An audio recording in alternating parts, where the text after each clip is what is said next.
The format of this dialogue is very informal. Both Anne and Dave have the opportunity to ask the Dalai Lama some questions, and we'll begin it with Dave Matthews. Thank you. Thank you. I didn't have faith that this microphone would work. It's such a small little thing, but it seems to be working. So I'll be quick introduction to tell you a little bit about myself and why I think I ended up playing music. But before that, I want to say how enormously grateful I am and what an enormous honor it is that you've come here, and I know to be with us and talk to our children about compassion when you must be in a lot of pain for your people, and just what enormous generosity, and thank you so much for being here to inspire us.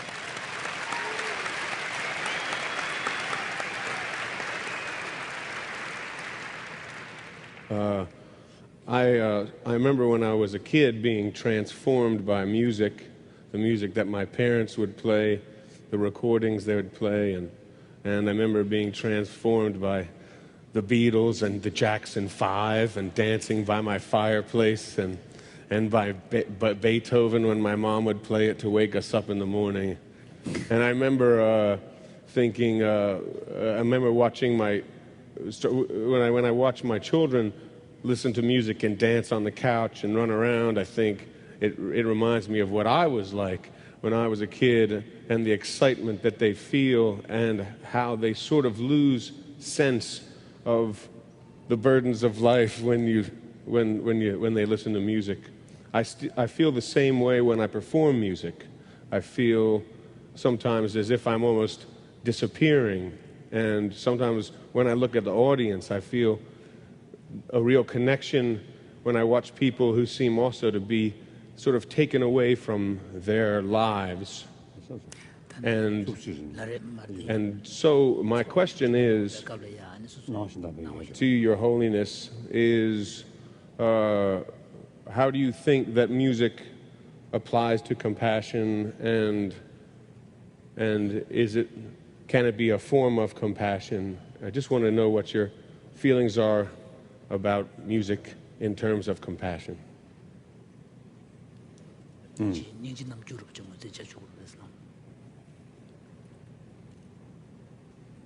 music is a sound. I think special.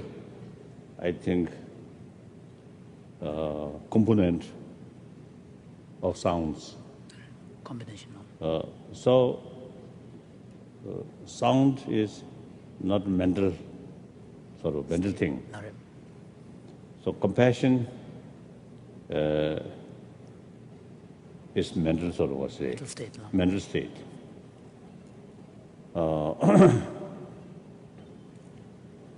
I think music is, I think, part of human action. What do you think? Well, I think I don't know. Well, thank you for some kind of. I think mainly some kind of expression. I think what's the verbal action, and then also the instrument with human physical action. So now, as every human action carries some meaning or with certain motivation. So now here, with compassionate motivation and through music, certain message of love, compassion, forgiveness, honesty, these things.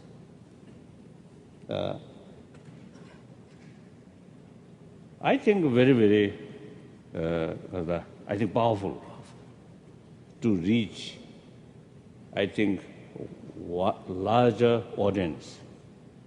As you mentioned, when people listen music and the performance side also, at that time, I think whole your sensorial way. Yes. Sensorial sort of mind and mainly the main mind all concentrate, focused.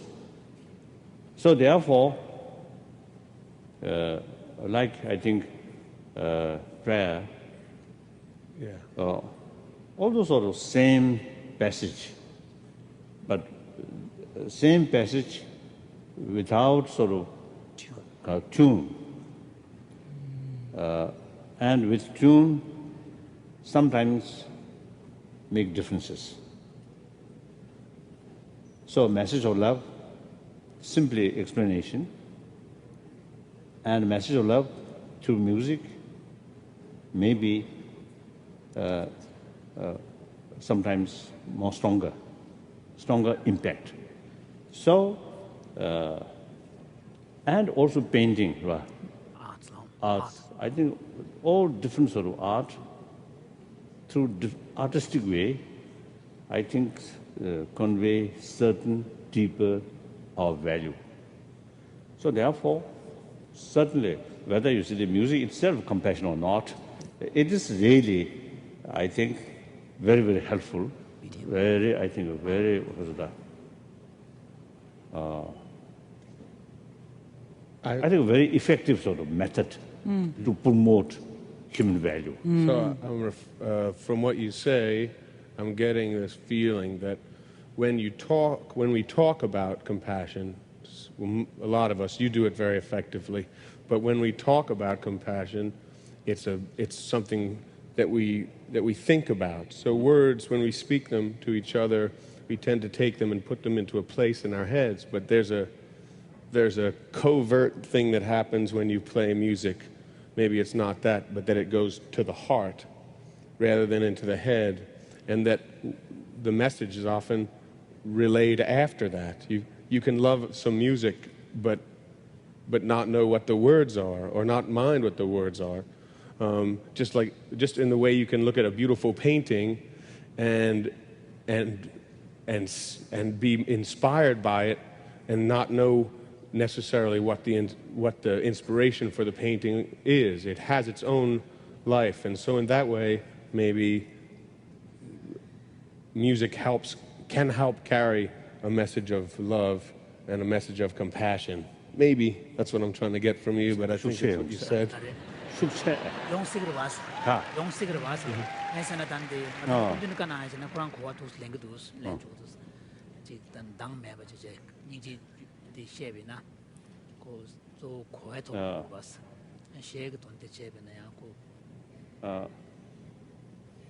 I don't know. I think we need more research work. Sound is directly connected with sense of sensory experience. What is it? Sensory experience. Sensory experience. Painting also is a direct to the senses.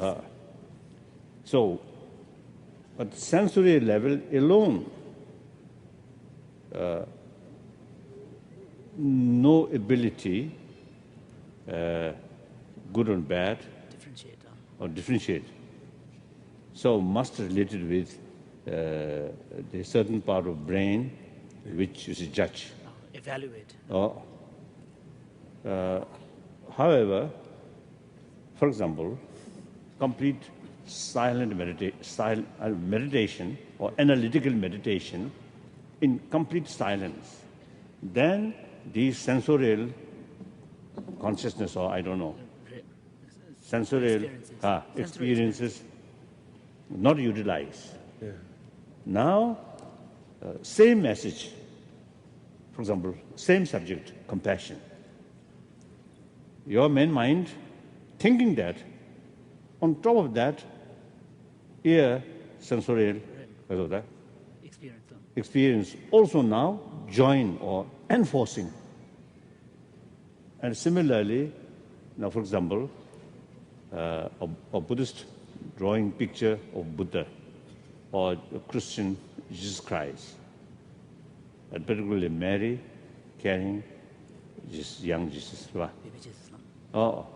So these, the on top of your main mental state, these sensorial experience also now joining. So that way, otherwise, you see, they just enjoy sensorial level without much thinking. I think less effective. But it can be fun. That's right. That's right. I think the real effect on life is deeper level of mental function or mental conviction. Sensorial experience. Yes, a moment sensorial sort of experience going on, yes, certain sort of a strong experience. So maybe there's an openness that can be created by music to allow a message. A space that lets people have an openness to compassion. I think in modern time, in any case, I think modern time, I think through different way, a message of love, compassion, and through different way. Medium, different medium. I think in modern time, I think very, very necessary, very helpful. So you can make a great contribution regarding promotion of human values. Your Holiness, if I could ask a question as well. I find in my work as a reporter that we find so much suffering all over the world. In Africa, in Congo, in Darfur, in Kosovo, so many places. And you understand this idea of suffering. The question is, what can we do to grow our compassion within ourselves so that we can find a way of being able to face this suffering? I find that people have a hard time looking at the suffering of others. And I'm wishing that they would look so that they would care and do something about this suffering. So what is it that we must do to find the compassion within ourselves, to care about people we don't know, in places far away, who have customs and cultures we don't understand?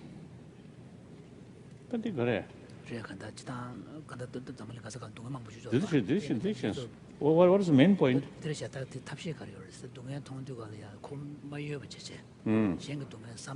So no connection with media people. What connection with media? For people who are watching the news and people who are watching media.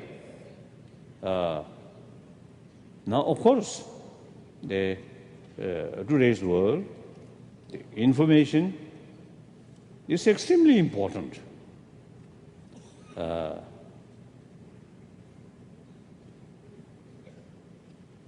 I think, like music also, what you call martial music, isn't it? Music, but you see, cultivate or increase hatred. Oh yeah, no, it's I so thought this, you see, they either you see used for positive purpose and certain sort of, how should I say, certain purpose, but essentially harmful. Yeah, it's the same. I think. Sorry. Carry on. So the media. Also is either way. Yes. Distorted information, mislead people, harmful, the correct information. I think objectively, correct information, that's, I think, very, very important. Yes. And let people judge. So now, regarding promotion of human value or promotion of compassion, media I always feel media, since the main method promoting inner value, such as compassion, I think there are two ways. I think through faith, try to increase compassion. Religious faith. Okay. Through religious faith. Through religious faith. Here, I don't know how much sort of rule the information. Of course, information about religion, God, these things, of course, very important. But then other way, cultivate and promote inner human values, such particularly compassion, through I usually call right view, the more holistic sort of perspective. Then you will know compassion is for one's own well-being, warm-heartedness is very helpful, and in order to build happy family, I think less divorce. Here also, the compassion really has that important role. Then happy human community, happy human society. Further, happy 6 billion happy human beings. And also further, the billions of sentient beings, other form of animal, in order to provide peace with these beings. So ultimately, our motivation, our intelligence alone, no guarantee whether going to help, whether going to be constructive, not very sure. So intelligence or knowledge must combine with sense of responsibility, sense of moral ethics, sense of concern, sense of caring of other. That must combine. So these, through knowledge, isn't it? Through information. I think some people, I think, may develop stronger or deeper conviction after they listen. Compassionate mind is very good for health, isn't it? Yes. Like that. So therefore, media, I think, very, very important role, promotion of these values. So since you see the promotion, because of one method of promoting compassion, not through faith, religious faith, but through understanding. So here information is extremely important. So you're saying information is important for the development of compassion, and compassion is required to be happy. Yes. So here's a question. Many people have big difficulty in being compassionate toward their enemy. Yes. And you today are facing a difficulty because you are being criticized, and yet you must turn and be compassionate with those who are criticizing you. What is the way, if compassion is required for happiness, that we can be compassionate with those who hurt us, who make us feel bad, who make us feel criticized and small?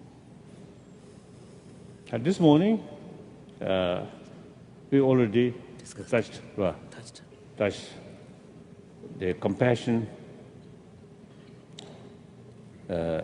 Basically, any social animal, and particularly animal whose survival at the time, at the beginning of our life, you see, our survival entirely depend on others' care. Because of that reality, who created that? No answer. Of course, God created that way, if you believe God. Then more, I don't know, ordinary people then don't care who creates these things. But now important is the reality, our survival. Now, for example, we human beings, our survival at the beginning of our life entirely depend on the care of other people, particularly our mother. So therefore, that's the physical, biological sort of what's the reality. So since this physical need tremendous care from other, therefore in the emotional level, in the mental level, there is one particular element, I don't know, factor which brings together to resolve it, to bond. So now that is affection. Mother side, tremendous affection towards child, even animals. So mother side is willing to sacrifice their own life for the sake of the offspring. So the offspring side also is a tremendous sort of belief, faith. Just after born, the offspring or the young one, no idea who is that. But emotionally, it's totally relying. Then mother take care in the what we call lab. And particularly what we call this is a small what is that? When nipple. That, nipple. When you see that, I didn't expect to say that word here. Some are bigger, some are smaller. Reach, you see, the offspring's mouth, tremendous sort of feeling of safe, peace, isn't it? Yes. Although no idea who is that person. They figure it out pretty quick. Yeah. But by nature, nature, you see, that is the way of our life. So that kind of affection, mainly biological product. You do this morning session? Yes. Are you here or not? Oh, not the session. No, No, I wasn't here for the session. No. I interviewed. So I mentioned, of course, if some people I think who attended this morning, then you may feel boring because of repetition. Repeat for those of us who weren't listening. In order to sake of two person, two new person, I don't want to boring the rest of the people. So in any way, I think essence now. Essence is compassion or affection. There are two levels. One, mainly biological factor. That is, although seed of compassion, but limited. Because simply, you see, that come by nature to the close feeling towards the basis which our life depend. And then similarly, when we face threat, anger. So more or less it's the same. Same pattern now. Same pattern. Now we have this marvelous human intelligence we have the immense sort of capacity to utilize knowledge, long-term consequences, benefit, and short-term. Biological reaction is short-term. Now, with help of intelligence, now long-term, long-term consequences. So therefore, on the basis of the biological factor, the closeness feeling, sense of caring, now fuller knowledge, the real value for long-term interest. Then, with intellectual sort of realization, a fuller knowledge, really bring our perception, our concept. That concept transform or bring conviction. Through that way, we can change our attitude. Now here, compassion through training, compassion, that biased compassion, limited compassion, can be unbiased, infinite compassion. Now, biased compassion, biological factor mainly, that cannot go up to your enemy. But now, with help of intelligence, fuller knowledge, with help of that kind of knowledge or wisdom or intelligence, now we can extend our compassion towards our enemy. Now here, the enemy means mainly related with action, not being itself. So I think the definition of enemy mainly depend on their action, not being itself. Compassion mainly aiming being, not action. Two separate things. I see. So you consider someone who harming on you as enemy, recognize as enemy. So according to the circumstances, in order to stop their harmful action, you can take appropriate counter sort of action in order to stop that, in order to protect yourself. Meantime, as a being, now different, not on action, but on being, still sentient being. If the troublemaker is a human being, still a human being, just like myself. And also, broadly speaking, part of the 6 billion human being. A member of human family. So recognize that, and individual human beings' future very much related with 6 billion human beings, big family, isn't it? So therefore, now for example, if you have an enemy and keep your compassion, then there is much chance one day that enemy become your best friend. Your best friend. Then you will really feel, oh, now my enemy turned my good friend. You really, I think, feel very happy. Satisfaction. Satisfaction. So therefore, if you have some enemy, and try to become friend, I think that's worthwhile to try. Yeah. You remind me of when I was a boy.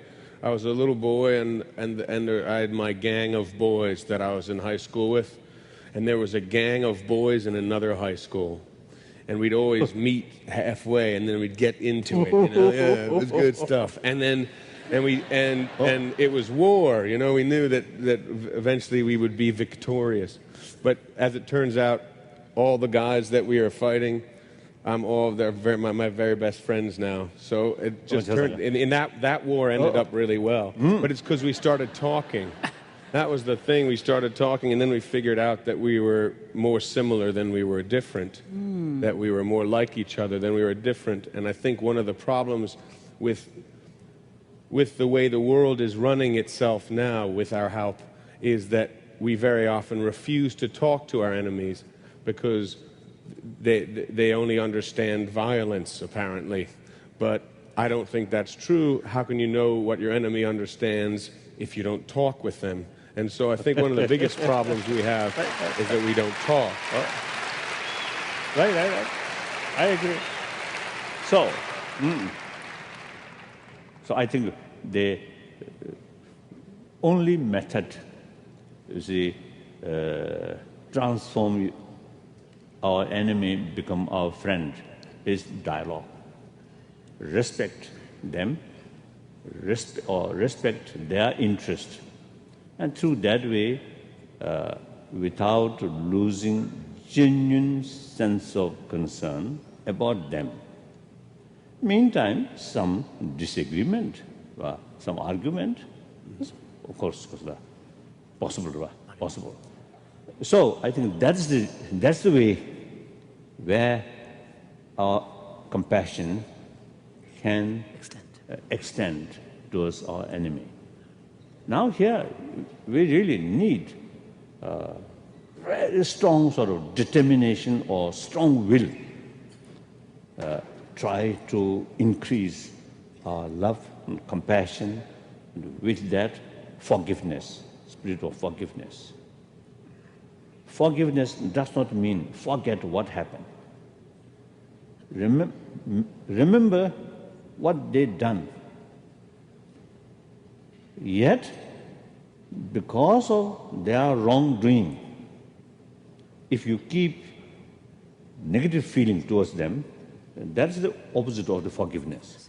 Forgiveness means remember their misdeeds, recognize. Yet, I have no ill feeling towards you. I still feel sense of concern of you. So that I think we human beings can do that. Other animals, very difficult.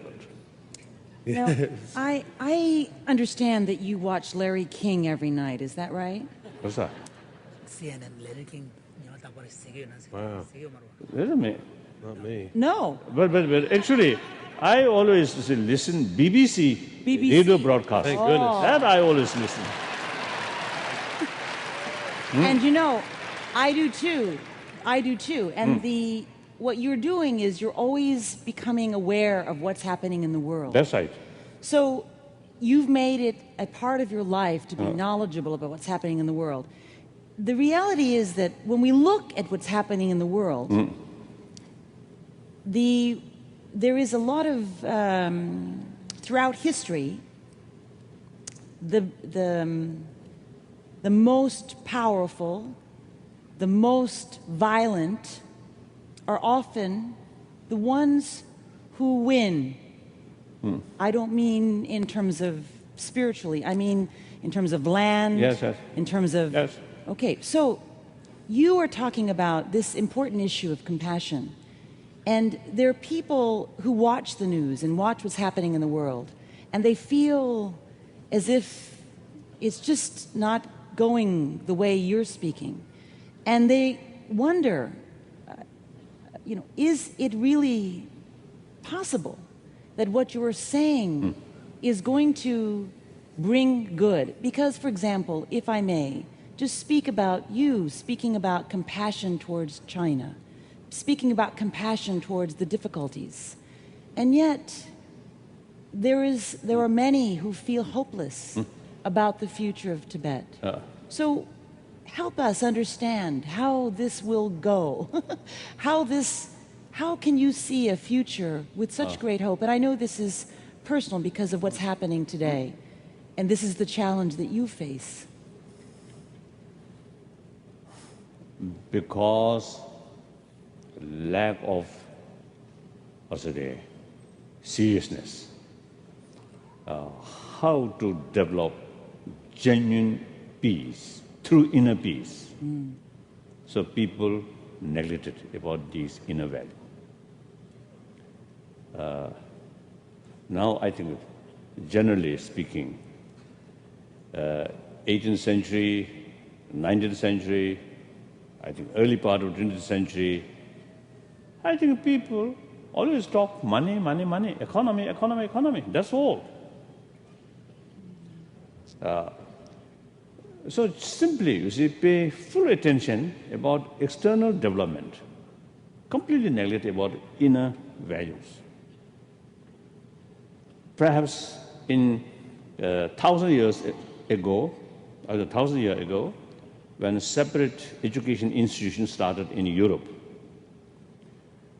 then moral ethics, inner values, these matters is taken care by church, and also family values, some extent.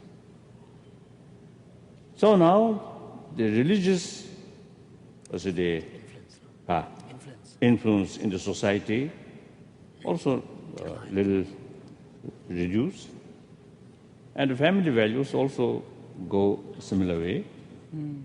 Then education, ancient time, okay. The human brain, only brain taken care by newly established education institution.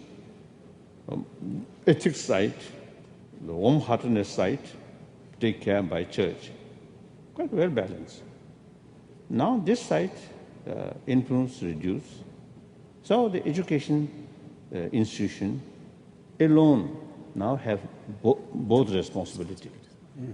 But then I think in a modern education system, now here I think some confusion, some people, moral ethics must be based on religious faith. That creates difficulties. That creates difficulties.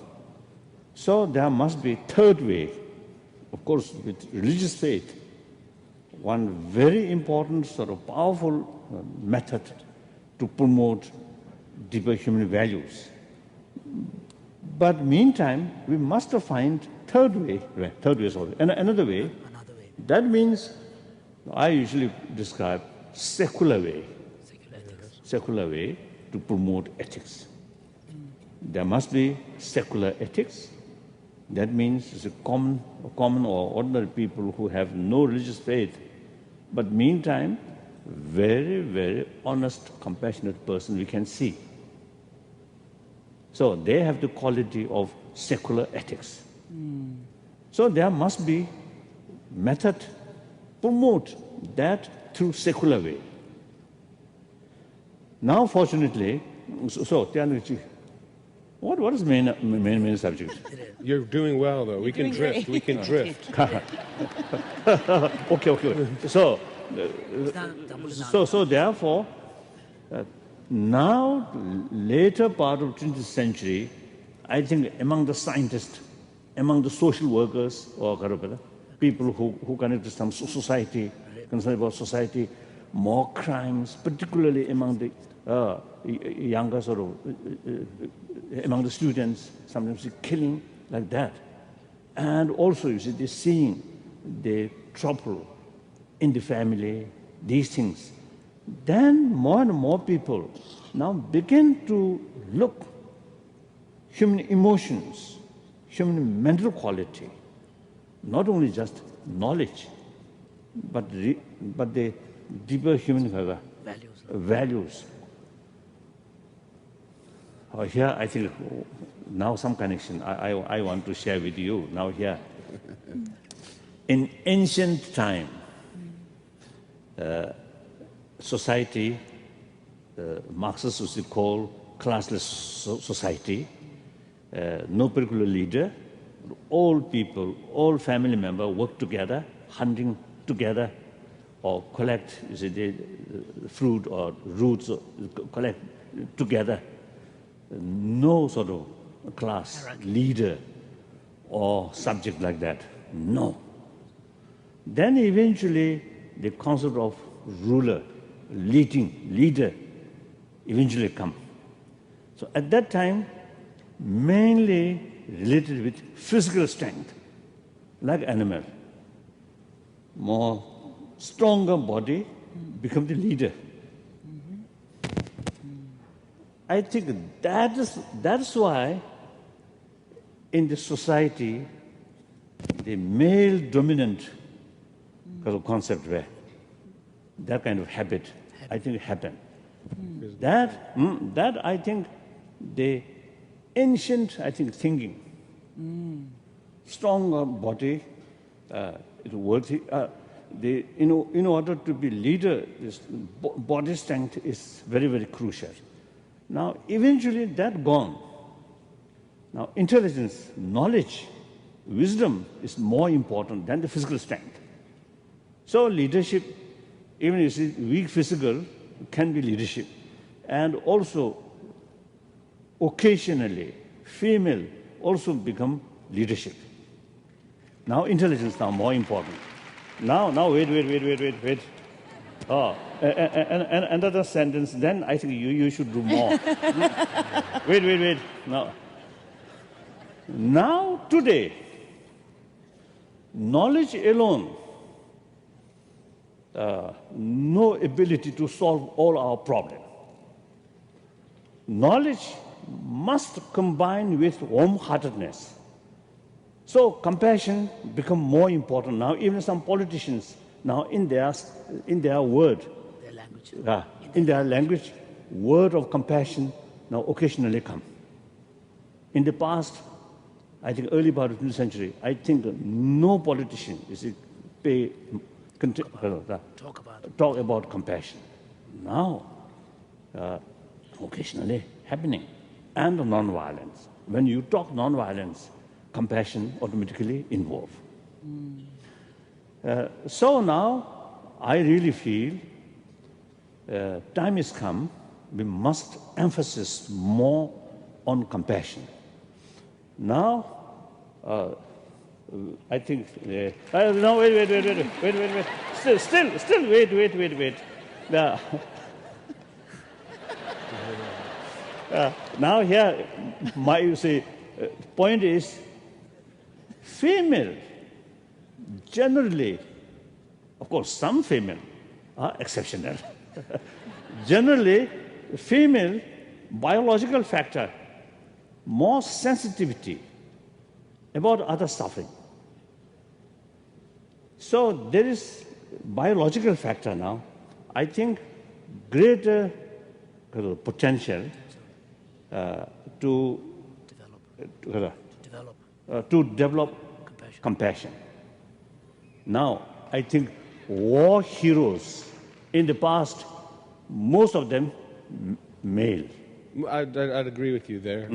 Mostly fellas in war. Yeah, now I think it's a simple matter, such as butcher. I think most of the butcher are male. I don't think of a female butcher. I think very few. There's probably one here. There's probably one female butcher here saying, waving her maybe. And hospital. Doctors, of course, a lot of males, more or less equal, but nurses, most cases, it's a female. So female, I think more fit. They're compassionate work. Therefore, now, if you feel agree, then so that now time is come.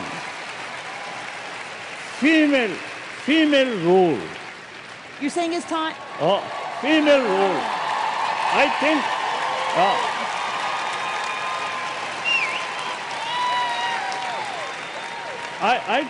I think very important. I think in order to bring more peaceful, more compassionate, I think female, particularly mother, I think have very, very important role. This is my feeling. My mother. My mother. Seriously.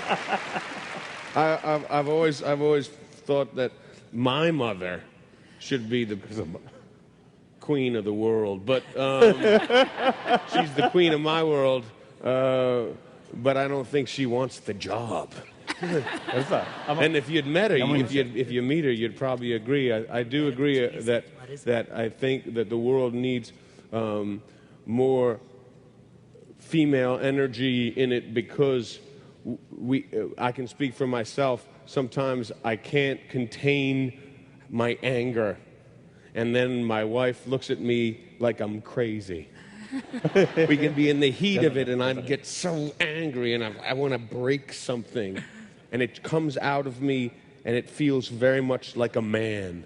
And then my wife just says, "Calm down, calm down," and she makes sense out of everything. So I think it could help. It could help the world if there was a little less of my machismo and a little more of my wife's sense of proportion. Yes, I think you're right. I'm just reflecting. I think Anne will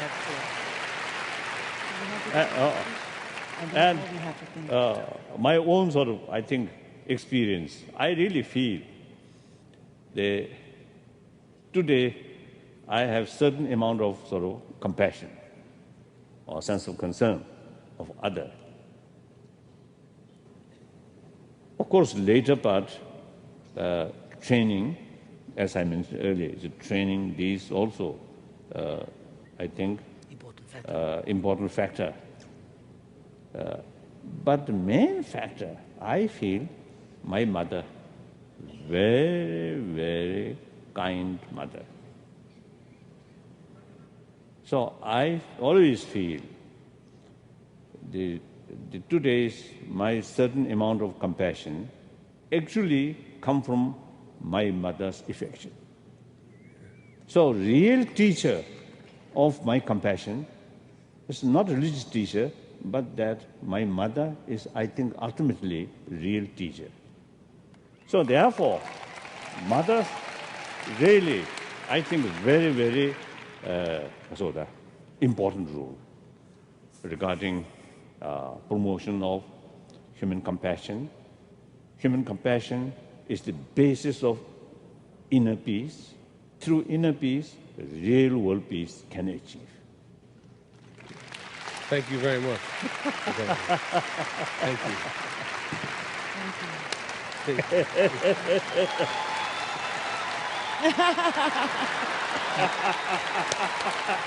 Thank you so much. Thank you.